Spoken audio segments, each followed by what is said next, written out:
Good evening, my naughty Nothronicus. We need to talk about Tops, for real this time. Why would Carol Arna be connected to them? What are they doing in the current plot? And why are they so evil? The special episode gave us huge lore drops for them, and it's clear that their goal is to make New Eridu enter the Age of the Hollows. They're behind everything in the story so far, so let's talk about the companies that are in the Alliance. We've seen lore for St. Lee and Jonathan Consortium, Three Gates, and High Ambition since early into the game. Now we know that High Ambitions purchased Odeon, turned it into Odium, HAE, which stands for High Ambitions Entertainment, and Fugue was a part of it. We also know they work closely with Marcel Group, White Star Institute, and in the past they worked with Helios Academy, and the government. We see this in the main plot, Ray's research log, and in the conversations about Set's older brother, and on Internaut posts. And speaking of Internaut posts, we have to look at the two that do give us Tops lore. The first one we've already discussed, but the second one dropped in 1.5, and it starts with a post about Euron de Winter, and the commenter says, "This is a long story, but I will explain it as much as possible for those who want to know about the conflict behind Euron's death. The most important background information is that the feud between Fugue and Odium wasn't a new development, and it started the day when Euron was poached. Fugue was a big name in the Tops Alliance. With the talents they had and all the resources they accumulated over the years, they simply could not be moved. On the other hand, Odion, Odium's predecessor, was just a small company that no one knew about, and Euron's agency change literally changed the fate of these two companies. Odion knew that Euron wasn't happy with Fugue, something about having limited creative freedom, so they approached him with an artistic freedom pitch and helped him get out of his contract with Fugue, and to boost their market value. Not long after, Odion was bought out by High Ambitions and became Odium HAE. Euron was a huge asset to Fugue. Losing him directly led to the downfall within the Tops Alliance. Anyway, Fugue was not going to take that lying down, so they started attacking Euron and Odium. The legal disputes stalled Euron's contract, and he wasn't able to perform on stage like he wanted to. On the other hand, Odium limited his activities because they didn't want to see their market value plunge with the dispute.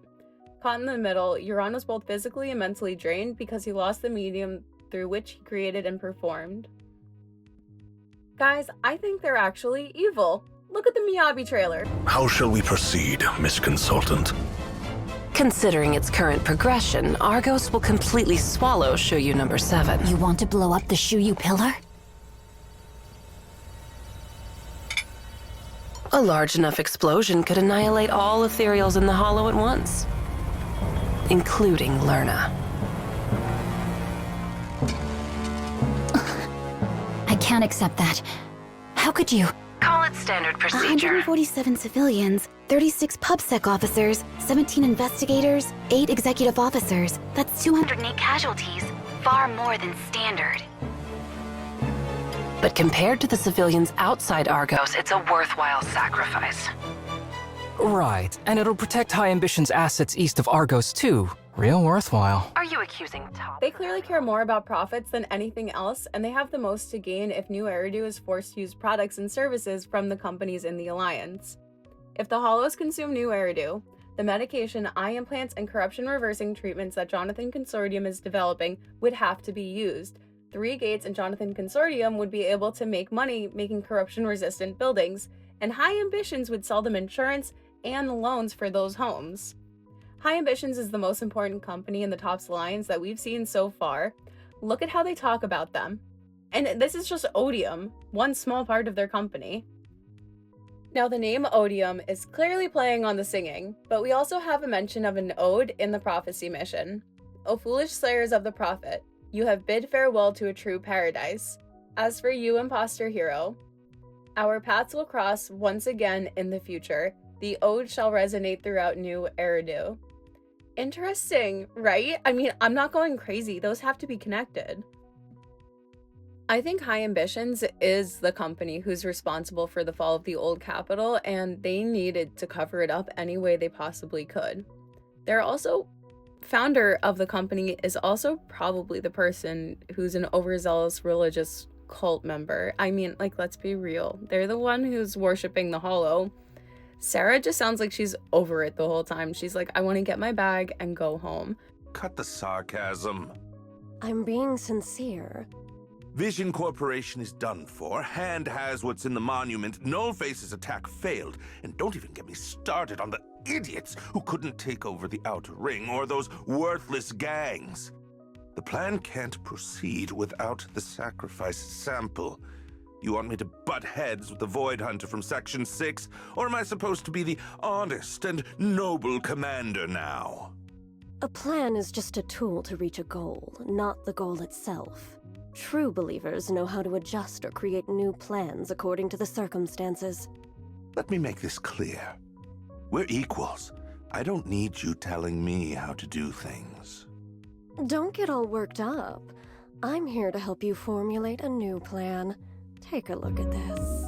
And we can see it in Bringer asking her to stop being so sarcastic. So let's look at that speech scene one more time and figure out who they even are, because I see a lot of people think they're connected to the Order, and I personally never got that impression. Red Fang Gang stole the Strongbox from the White Star Institute, and Rain was the one who commissioned the Cunning Hares to retrieve it. When it didn't go well, she had to get it back on her own. Then the Vision case. They were given a TOPS representative to oversee the old metro renovation because of the primary goal being destroying the evidence of the sacrifice. Hand got that evidence, but before they did, Bringer used TOPS ether tech safes and had a second key to be able to retrieve the evidence.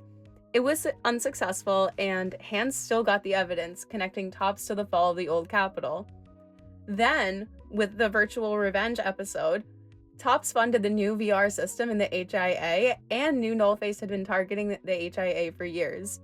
They commissioned the Ether Gang to get rid of Section 6 because they had been following TOPS' evil actions for years. And then Lucius was also colluding with the Ether corporations in the city, not a religious cult.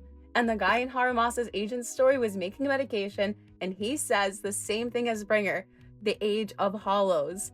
We also have to talk about the feather motif being on Leon and the High Ambitions representative. Now, I'm pretty sure Sarah was working as a representative from the High Ambitions group. Don't you think it's a little weird that, like, none of the actions that have been taken in the story resemble what the Order was doing? Just what they were talking about. I think the Order was warning everyone because they know something. They know something's up with TOPS, and that TOPS was behind everything. Whether it was because the TOPS organization approached the Order for a prophecy, and then the Order realized, oh, we gotta warn people about this. Or they're just like weirdos wandering around the hollows yapping about stuff, chanting. Or they were talking about watch out for a chant. Now, we don't know yet. Everything was left ambiguous, except TOPS being evil. Okay, so now for the theory. This is part 3. If you haven't seen the first 2, make sure you check them out. The first one was a literary analysis of the story and lore deep dive. The second was discussing the foundational literature.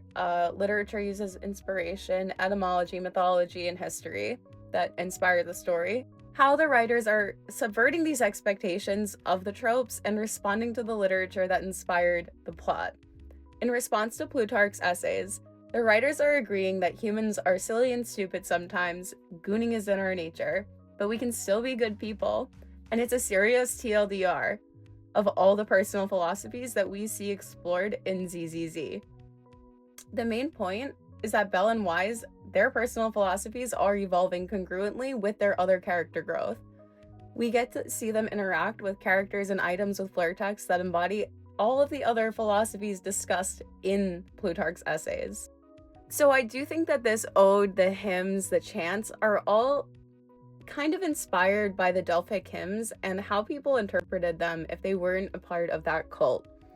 Okay, bear with me for a second. Plutarch was very upset that it was called rude chanting when he believed it was an act of devotional worship. I think something similar is going to happen in terms of Professor Arky's narrative arc, and they're going to subvert it by making it about the research of the Hollows and why he went into Hollow Zero to search for the truth.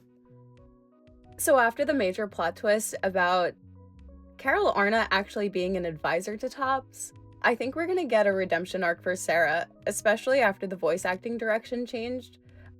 Again, they made so many changes to the story after 1.4. Going back and seeing this all again and realizing that they didn't want her to be as evil as she was being interpreted, so they just made her seem less interested in what she was doing.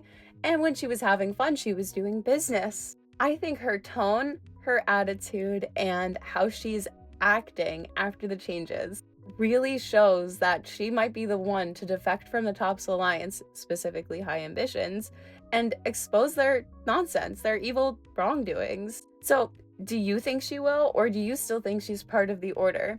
Do you think she's just gonna get turned into an ethereal for a boss fight?